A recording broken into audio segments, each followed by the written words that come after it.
Good day. We are coming on the air with breaking news about the death of an American music icon. Prince, the innovative, one-of-a-kind artist who's given us so much great music over the decades, has been found dead at his Paisley Park compound in suburban Minneapolis.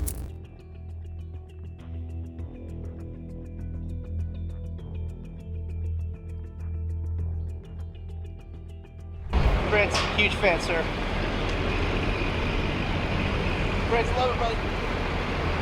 That's awesome. Prince, one of the most legendary, talented, and mysterious artists ever, may have known something he wasn't supposed to know. And right before he was about to expose everything, he was gone. A so-called overdose is what they told us. But y'all, the story runs deeper, so sit back because we are about to break this all the way down. The medical examiner's report says Prince died from fentanyl toxicity, that it was self-administered, and his death was an accident. Prince wasn't just a musical genius, he was a freedom fighter, but instead of a picket sign, he used a mic. For years, he was beefing heavy with Warner Brothers over his masters. They didn't just want to control his music, they wanted to own his name. So what did Prince do? He flipped the script, changed his name to a symbol, and wrote "slave" on his face. That wasn't a costume, it was a protest. So how did the artist formerly known as come about? Well, that came up through people's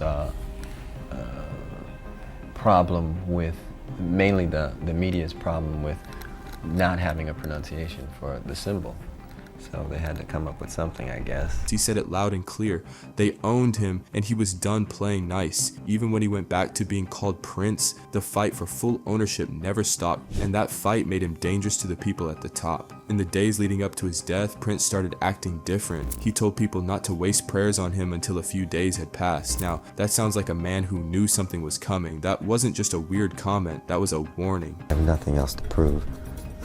I feel like the greatest performer that I could have been, and people who love me feel that I was the greatest performer they'd ever seen. So even his sister Tyka said he told her 2 years before that he felt his time was coming, like he had done all he needed to do and was trying to prepare her emotionally. Now, why would he say that unless he felt targeted? So let's talk about April 14th, 2016, his last concert in Atlanta. He showed up looking pale and fragile, but still gave a powerhouse performance.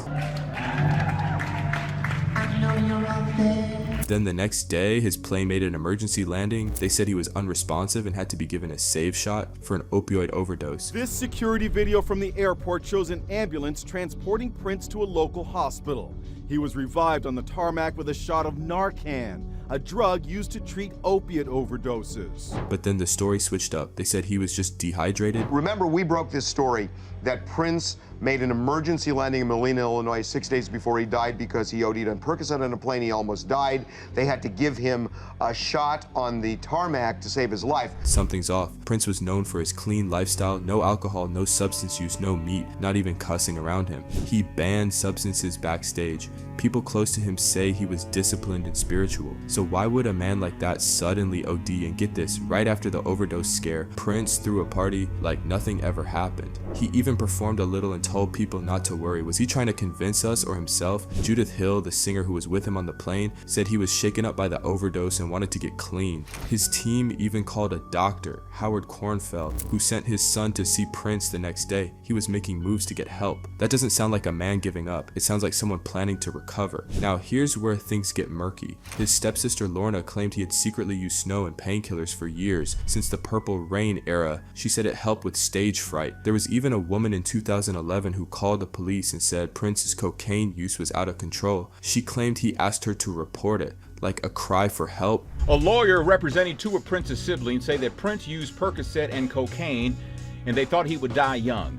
Attorney Mike Patton represented Prince's brother Dwayne and his sister Lorna. Dwayne and Prince were reportedly very close. Dwayne actually worked for a time as Prince's bodyguard. But this still doesn't add up. That behavior doesn't match the man others described who ate clean, prayed, and kept his circle tight. Something about these conflicting stories just doesn't sit right. Now let's not ignore the facts. Prince had chronic pain from years of dancing, jumping, and performing. He needed a double hip replacement but delayed surgery because of his beliefs. Eventually he gave in and got the surgery, so yes, it's possible he was using using painkillers for real medical reasons, but still legally, that's the question. Percocet is commonly prescribed to patients with that disease. There were no prescriptions in his name in the last year, and when police checked the pills at his place, they found fake bottles of vitamins that tested positive for fentanyl. That means he may have taken pills laced with fentanyl without knowing. That's not a coincidence. That sounds like a setup. April 20th, the night before he died, he had dinner alone. His chef said he barely ate and looked pale. The next morning, April 21st, 2016, he was found unresponsive in an elevator at Paisley Park. No trauma, just gone. The official cause,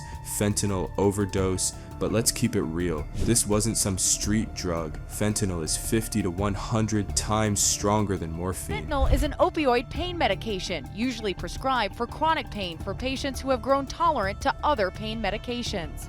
Doctors say it's 30 to 50 times more potent than heroin. And if those pills were counterfeit, he wouldn't have known how strong they were. That's not an accident, that's a death trap. One time when I was with him privately, he said, "You know what the elevator is, right?"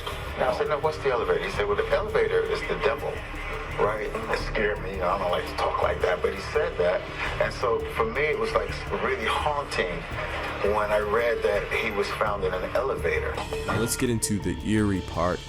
Prince's story is way too similar to Michael Jackson's. Both were global superstars, both fought for control of their music, both exposed the dark side of the industry, and both died from mysterious overdoses. Prince was deeply affected by MJ's death. He admired him, and just like MJ called out Sony and its execs, even calling Tommy Mottola a racist, Prince was also calling out industry giants. You see the pattern? Sony, Tommy Mottola.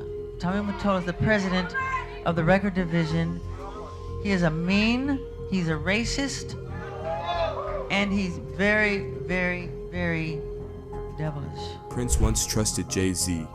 He released an album on Tidal, but after his death, his estate sued Jay-Z's Rock Nation for uploading 15 unauthorized albums. Rumors even swirled that Prince believed some major players, including Jay-Z and Diddy, were playing both sides, working with the same people he was fighting against. If that's true, then the betrayal ran deep. Sources close to Prince said he was working on something big. He was about to drop names and expose folks in the music biz who had been exploiting artists, especially black artists. And we all know, once you speak too much truth, they make you disappear. They couldn't control him, they couldn't shut him up, so maybe they silenced him permanently. Whether you believe it was a tragic accident or a cover-up, one thing's for sure. Prince died fighting for freedom, creative freedom, spiritual freedom, and ownership. He left us with messages, symbols, and warnings. And while the industry may have tried to erase him, his legacy refuses to fade. But now I gotta ask you, what do you think really happened to Prince? Was it just a tragic accident, or did he know too much and got silenced before he could fully speak out? Drop your thoughts in the comments, because this story still has people side-eyeing the industry to this day. And listen, if you love these deep, unfiltered stories they don't want us to talk about, then you already know what to do. Smash that like button, hit subscribe, and turn on that bell so you never miss the drama, the truth, or the receipts.